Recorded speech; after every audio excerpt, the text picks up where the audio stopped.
Today, I will tell you about a man who, in less than a year, went from being a poor, debt-ridden immigrant without citizenship to becoming one of the richest people in Boston and gained enormous influence over banks, the media, the police, and most importantly, people's minds.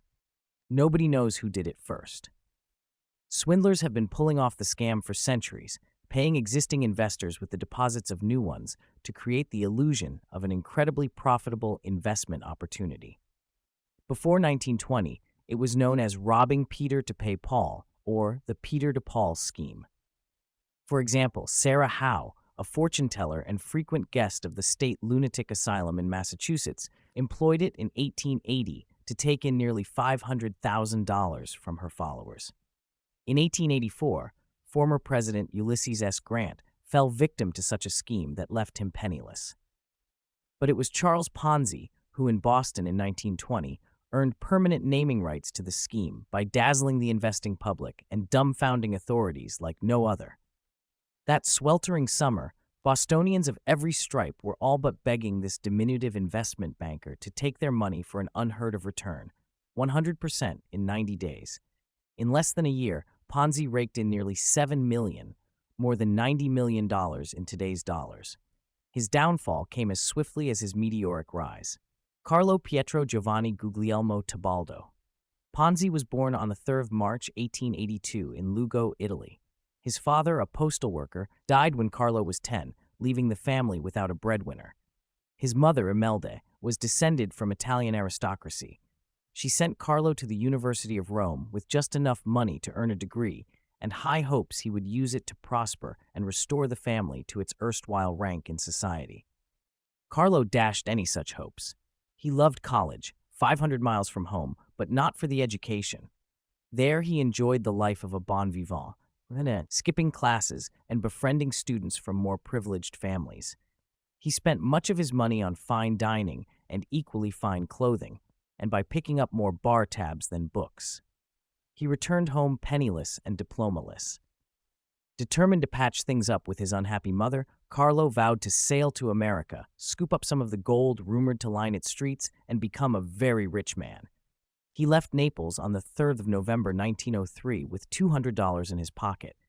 He arrived in Boston with $250, the balance in the pockets of card sharps who earned their living from unsuspecting immigrants on ships.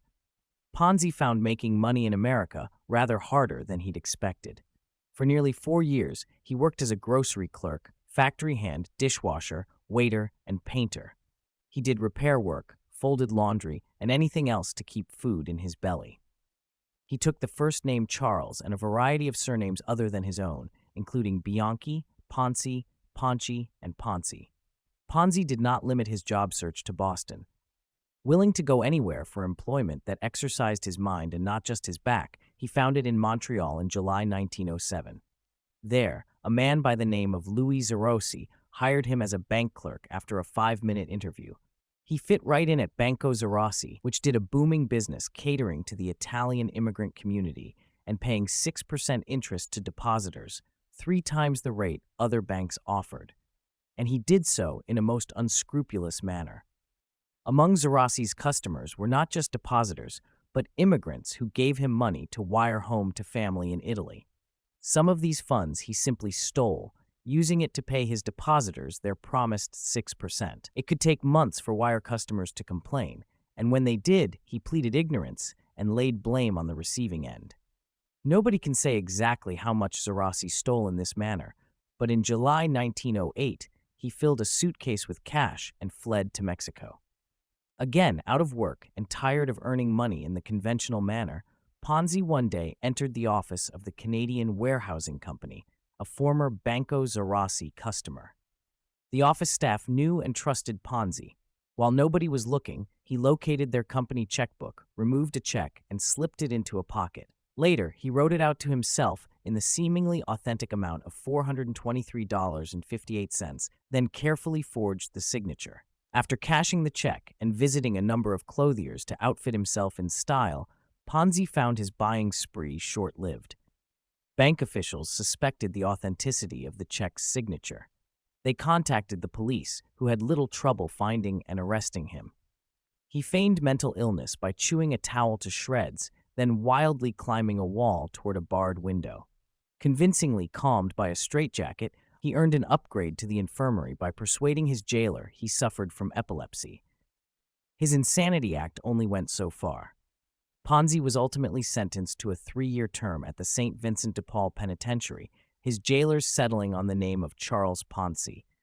At the penitentiary, he crushed stone, slept on a bed of corncob husks, and shared a cell with an especially nasty convict named Louis Casulo. Ponzi would later describe him as one of those prowling, petty, sneaky thieves whose counterparts in the animal kingdom are the hyenas and the jackals. After serving a term shortened to 20 months for good behavior, Ponzi was only too happy to bid farewell to his unpleasant cellmate.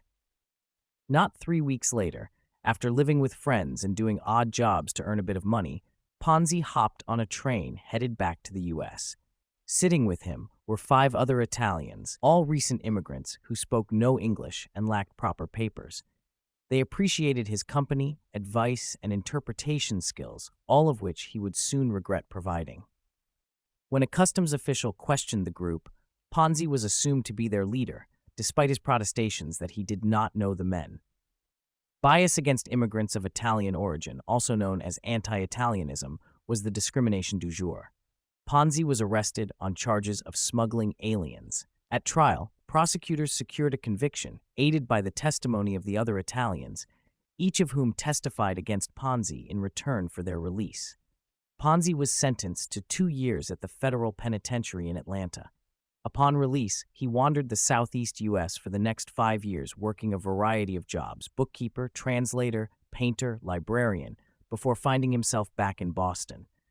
There in 1917, Ponzi landed a most promising job as a clerk for the J.R. Poole Company, an import-export firm. His job was to keep track of foreign operations. The starting pay of $16 a week was not great, but soon rose to $25 and then $50. In May of 1917, Ponzi met and married Rose Necco, the daughter of a produce merchant. Rose enjoyed their modest, newlywed lifestyle, but Ponzi was determined to make her the wife of a millionaire. "I want you to be able to throw away $100, he told her. In September 1918, Ponzi quit his job at J.R. Poole to help run his father-in-law's failing produce business. Ponzi was confident he could turn things around and turn the shop into a commercial empire with himself at the helm. Instead, the business quickly went into bankruptcy. Ponzi found himself again out of work, but not out of ideas for getting rich, this time as a commodities broker. Unfortunately, the first commodity he tried to sell apparently belonged to someone else. In May 1919, authorities served Ponzi a warrant for stealing 5,387 pounds of cheese. It's unknown whether the warrant was warranted. As the investigation got underway, Ponzi feared that once authorities learned of his 2 prison sentences, he might be deported. He feared, too, that Rose would learn of his criminal past in the mistaken belief she did not already know. During their engagement, his mother had told Rose all about his prison stints, and both women decided not to tell him Rose was privy to his past. But Ponzi had a lucky break, a misspelling of his name on the cheese charge court documents as Charles Puzzi led to the dismissal of charges. Ponzi then decided to publish an international trade publication he called the Trader's Guide, in which advertisers would pay for listings seen in every corner of the world. So confident was Ponzi in his new scheme that he rented office space, bought $350 of furniture on credit from the Daniels and Wilson Furniture Company, and hired a small staff. Ponzi quickly exhausted his meager savings. To keep the operation afloat, he applied for a loan at the Hanover Trust Company. Henry Chmielinski, the bank's president, turned him down personally. Ponzi reminded him he was already a loyal customer of the bank. Chmielinski added an insult Ponzi would never forget. "Your account is more of a bother than a benefit to us." "Good day, sir." Ponzi returned to his office and laid off his staff. Not long after the demise of the Trader's Guide, in August 1919, Ponzi received a letter from a merchant in Spain asking about it. Enclosed with the letter was a curious, official-looking square of paper. It was an international reply coupon, or IRC. Created in 1906 by a multinational body of postal services to simplify the international exchange of mail, one could buy an IRC at a local post office and enclose it in a letter sent to any of the participating countries. There, the recipient could redeem it for whatever local postage stamps were required to send a return. Staring at the coupon, Ponzi at last realized how he could make millions. And this time he was right. Known today as arbitrage, the strategy Charles Ponzi devised was theoretically sound. Owing to interest rate and foreign exchange fluctuations among countries, say the United States and Italy, $1 could buy 20 IRCs in Boston, or more than 60 in Rome. Hence, Ponzi knew he could have someone buy IRCs in Italy for roughly 1.5 cents each, and send them back to the US where he could sell them for 5 cents each, earning the eye-popping profit of 233%, more than enough for him to offer investors a tantalizing 50% return in 45 days, or 100% in 90, and keep the rest for himself. He just needed funding to get things started. As Ponzi set about looking for investors, the Daniels and Webster Furniture Company came looking for him. He had fallen behind on his payments for his office furniture. With unbridled confidence and charm, Ponzi convinced Joseph Daniels to not only hold off on repossessing the furniture, but to essentially convert his obligation into a loan. Daniels even wrote Ponzi a check for $20 as a further investment in the IRC operation. Ponzi tried but failed to convince other acquaintances to trust him with their money, including the grocer Ettore Ghiberti. Ghiberti was walking out the door after politely declining Ponzi's offer to invest when Ponzi sweetened the offer. Invest just $10 and become his first sales agent, keeping 10% of whatever Ghiberti raised. This did the trick. By early January 1920, Ghiberti had raised $770 from 18 investors. More agents soon came on board, as did a modest stream of small investors.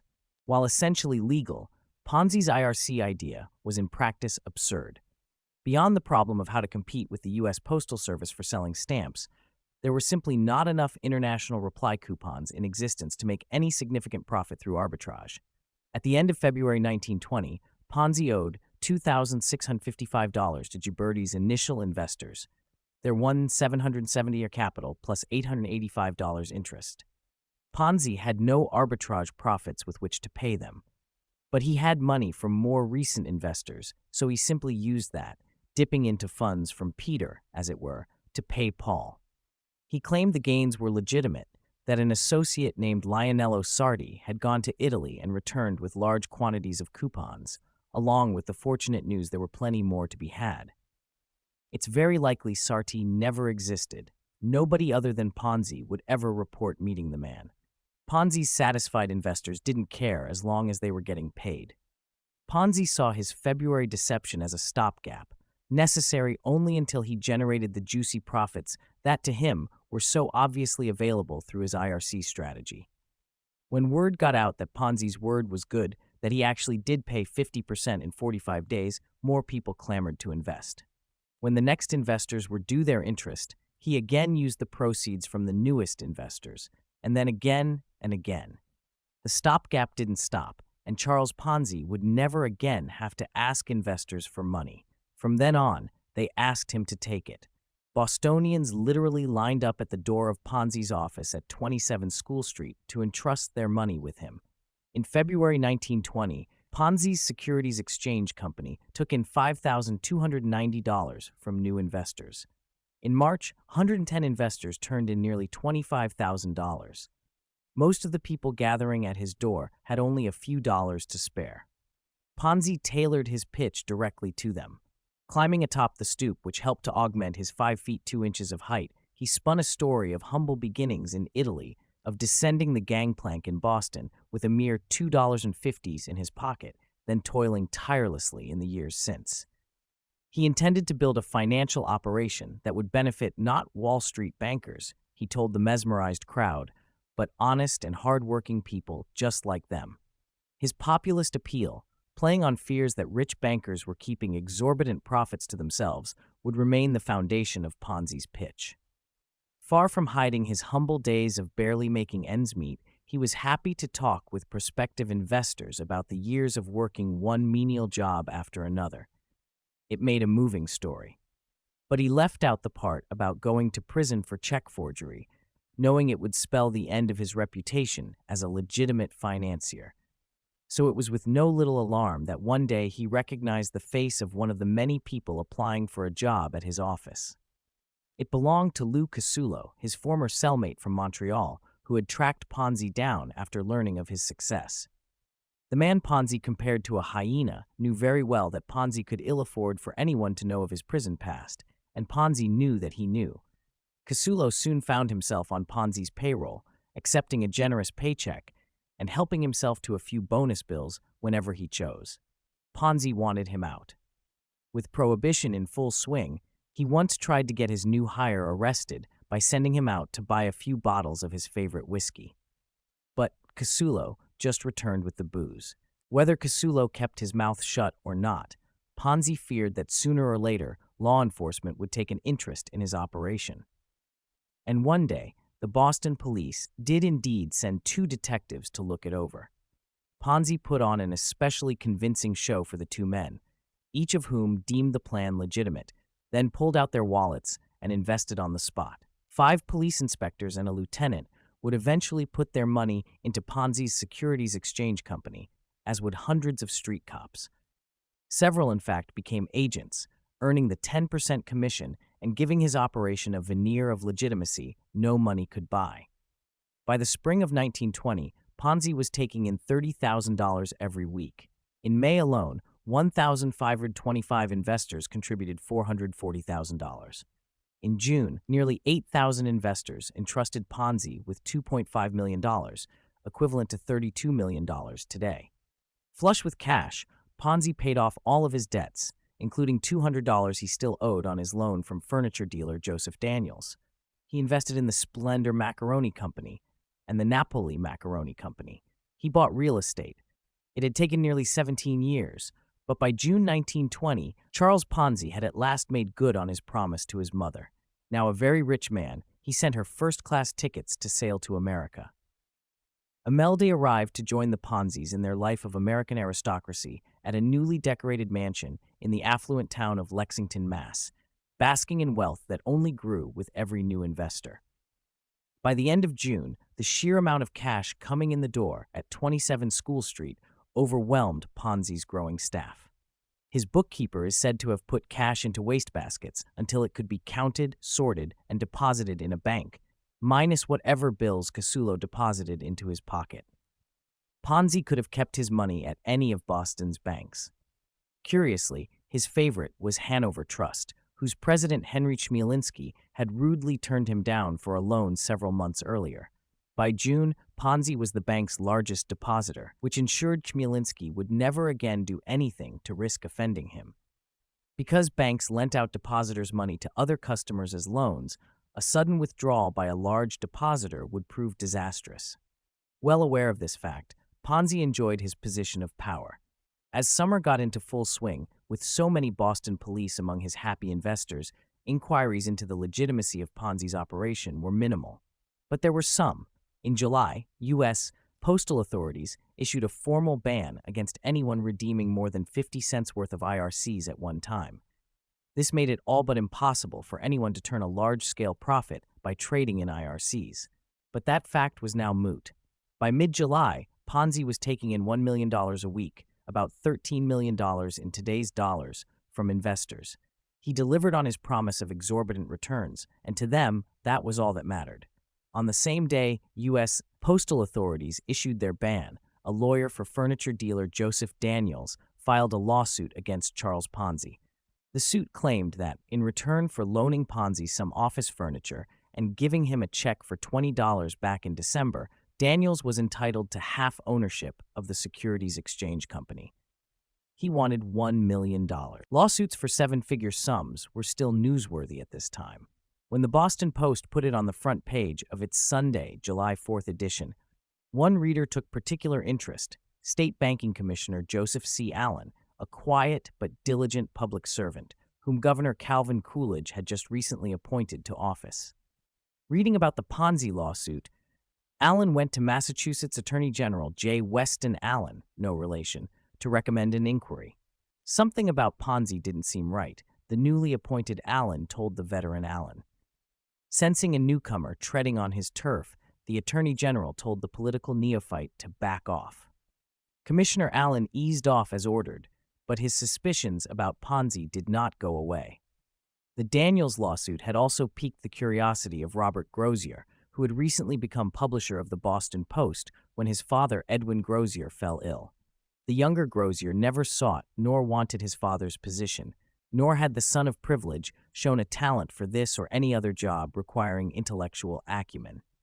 He flunked out of Harvard 3 times. Freshman composition had been especially challenging, which is never a good portent for a journalist. Grozier was the first to recognize his own limitations. Out of family obligation, he felt he had little choice but to watch over the venerated Boston Post for his dad. Ponzi's dealings with Hanover Trust continued to grow. In addition to keeping most of his money in its vaults, he also began buying the bank's stock and making friends with other shareholders. When the bank announced plans to issue a new block of 2,000 shares, Ponzi made a visit to Mr. Chmielewski and offered to buy them all. Chmielewski refused him, politely this time, on grounds this would give Ponzi control of the bank. This was exactly what Ponzi had in mind.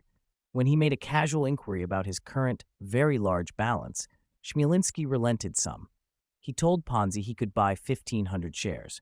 Ponzi accepted. With his ties to other shareholders, who would soon elect him a director and then to a position on the executive board, Charles Ponzi effectively controlled the Hanover Trust Bank. He would soon make plans to put this new power to use. When news of the stock purchase reached Commissioner Allen, he again decided to make an inquiry into Ponzi, with or without anyone's permission. This time, the other Allen went along, sending 2 assistant attorneys general to join the commissioner in a meeting with Ponzi at the Boston State House. Ponzi had no legal obligation to comply with the invitation, but eagerly attended anyway. His pitch polished to perfection, Ponzi handled every question with aplomb, indeed feeling intellectually superior to the government officials. I was almost ashamed to match wits with them. It was like stealing candy from a baby, he would later say. After Ponzi left the meeting, the officials agreed that his strategy seemed plausible and could find no reason to stop him. Given that investors could only be paid as long as new ones kept showing up, Charles Ponzi was well aware that no Peter to Paul scheme could last forever.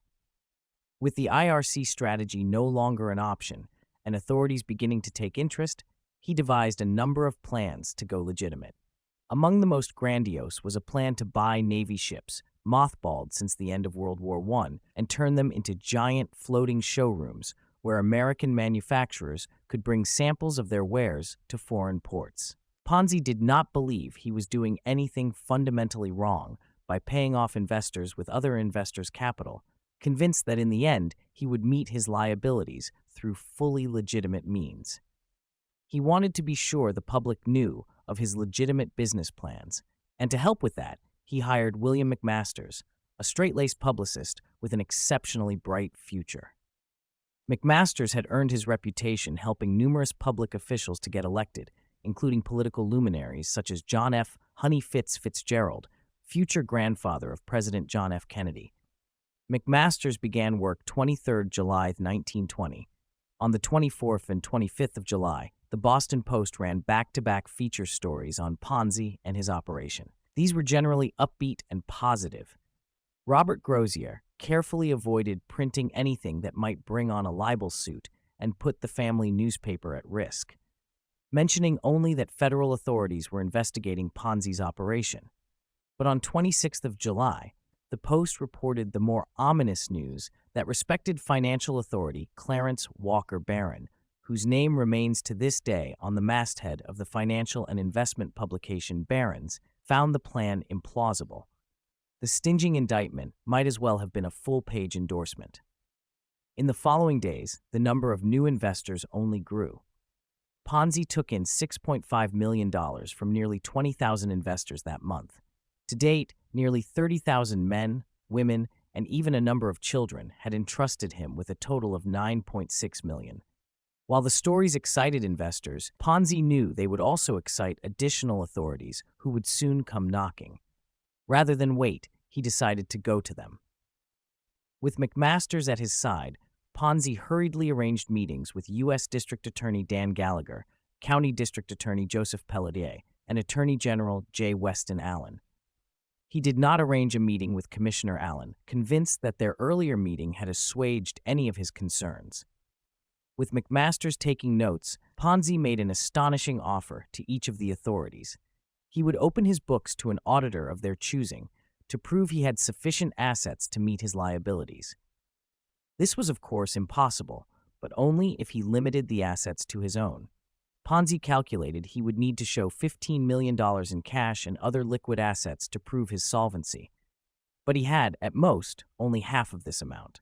For the rest, he planned to simply walk into Hanover Trust when the day of reckoning came, and as a bank director, authorize a most unusual loan to himself.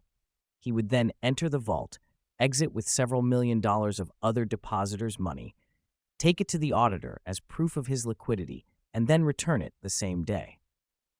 While the audit got underway over the coming days, the Boston Post stepped up its criticism of Charles Ponzi. It ran an editorial stating flatly their opinion that Ponzi's scheme could not last. One day, it reported that the New York postmaster said there were not enough international reply coupons in the whole world to make a fortune like Ponzi's. Then they published another, more detailed analysis by Barron. Why would Ponzi put his own money into investments earning single-digit returns, Barron argued, if he could realize 100% returns in 90 days? The clear indictment used logic that anyone could understand and should have been more than enough to convince Ponzi's investors to flee. But it did not. Nearly all of them stayed. Ponzi might have thanked Barron for the unintended imprimatur, but instead sued him for $5 million, even laying claims on Barron's vast farm in case Barron didn't have the cash. To Robert Grozier's relief, Ponzi did not sue the Boston Post, but he had fired a shot across their bow, threatening to own their presses if they weren't careful. While the state auditor, a diligent accountant named Edwin Pride, struggled to make sense of the haphazard record-keeping at the Securities Exchange Company, William McMasters struggled with a personal dilemma. At the meetings where Ponzi had offered to be audited, McMasters noted inconsistencies as his boss moved from meeting to meeting. Thus tipped off, he used the next several days to take a closer look at Ponzi's operation. It took him no time at all to conclude it was a massive fraud. Knowing his own career was at grave risk, he went to Robert Grozier of the Boston Post with his discovery, offering to write a full exposé. Grozier declined. He had gone as far out on the limb as he could go without risking a devastating lawsuit. Known for being a straight-laced stickler for the law, McMasters made an exception by going to District Attorney Nathan Tufts, who guaranteed that the Post would be immune from lawsuits in case the story turned out to be untrue and libelous. When Robert Grozier learned of this promise, he allowed McMasters to publish an astonishing exposé. "Declares Ponzi is now hopelessly insolvent," blared the headline. The story went on to describe in detail everything McMasters had seen and concluded.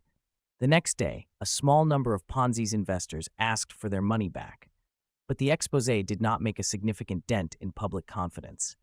Ponzi claimed McMasters did not have access to details of the operation and was telling this lie to divert attention from the true crime.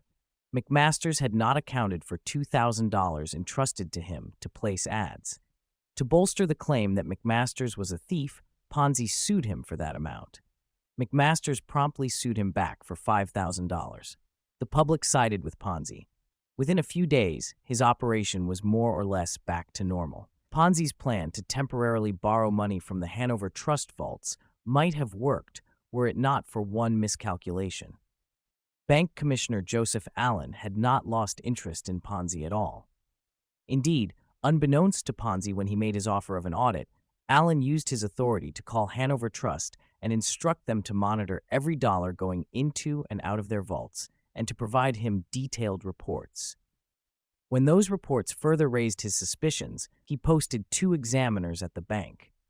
When further investigation revealed that Ponzi had clearly overdrawn his checking account and that bank officials had been conducting illegal operations having nothing to do with Ponzi, Allen posted a sign on the door of the bank.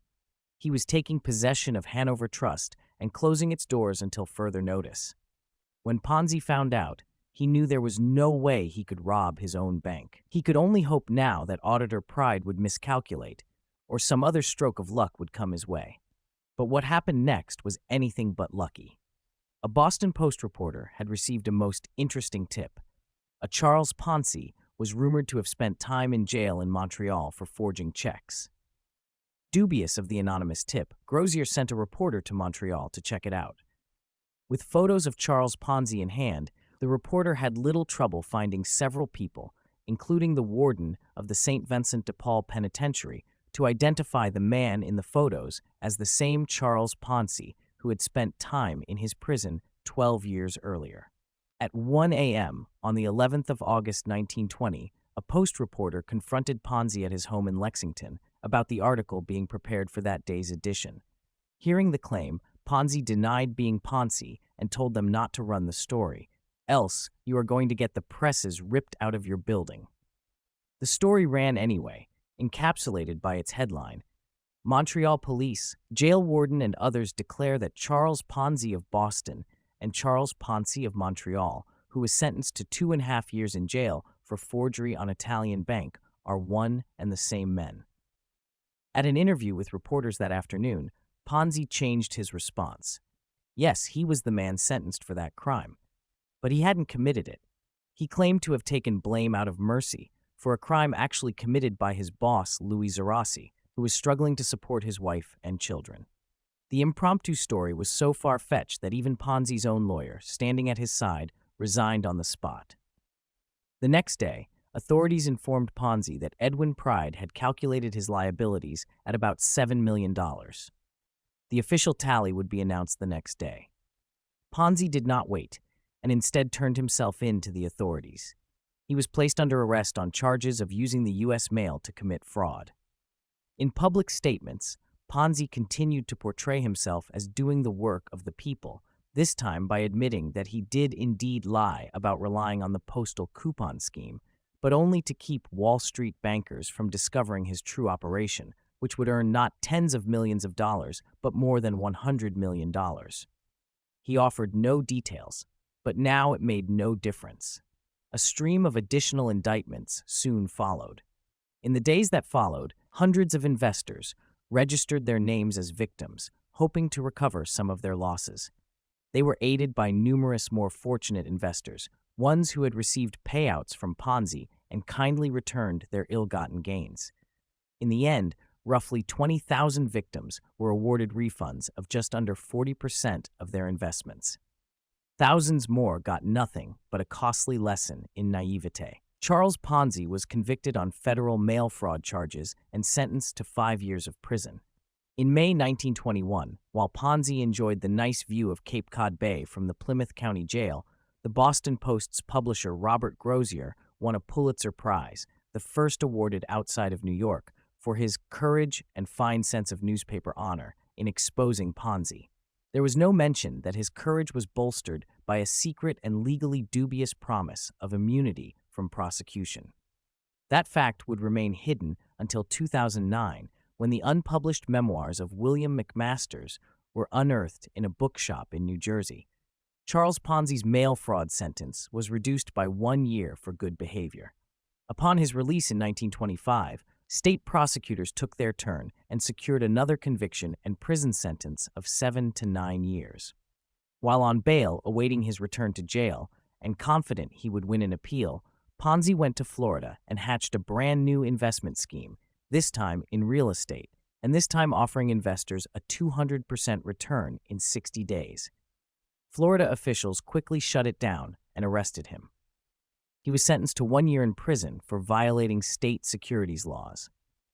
Out on appeal for this latest charge, Ponzi decided he could not bear the thought of returning to prison, so he disappeared. With a nationwide manhunt underway, he used his fluent Italian and years of experience as a manual laborer to secure a job as a waiter and dishwasher aboard an Italian freighter. Disguised by a mustache and shaved head, he decided to end the manhunt by faking suicide, asking friends to put some of his clothes and a suicide note on a Florida beach. The ship set sail from Tampa, and Charles Ponzi, now using the alias Andrea Luciana, was again a free man. It was a perfect escape, almost. After revealing his true identity to a shipmate, Ponzi was in time met by authorities in New Orleans who placed him under arrest. Taken back to Massachusetts, Ponzi served 7 years in prison and then, having never obtained U.S. citizenship, was promptly deported. Back home in Italy, Ponzi struggled to make ends meet doing odd jobs. He spent 2 years writing his autobiography, but failed to find an American publisher. He moved to Brazil in 1939 to take a job for the Italian state airline. When that job fizzled, he operated a small rooming house and taught English in Rio de Janeiro, where, following a steep decline in health, he died in 1949 with a net worth of $75. Charles Ponzi's Ponzi scheme was not history's first, but its ingenuity, audacity, and unlikely success was such that the Encyclopedia Britannica, in 1957, lent Ponzi's name permanently to the scheme. The Oxford English Dictionary would later cement the term Ponzi scheme into the lexicon with its definition: a form of fraud in which belief in the success of a non-existent enterprise is fostered by the payment of quick returns to the first investors from money invested by later investors. Ponzi's scheme was also not the largest in history. That honor, so far, goes to Bernie Madoff, famously arrested in 2008 for defrauding investors of an estimated $65 billion over the course of 16 years, using the same basic ruse of paying off earlier investors using proceeds from new ones.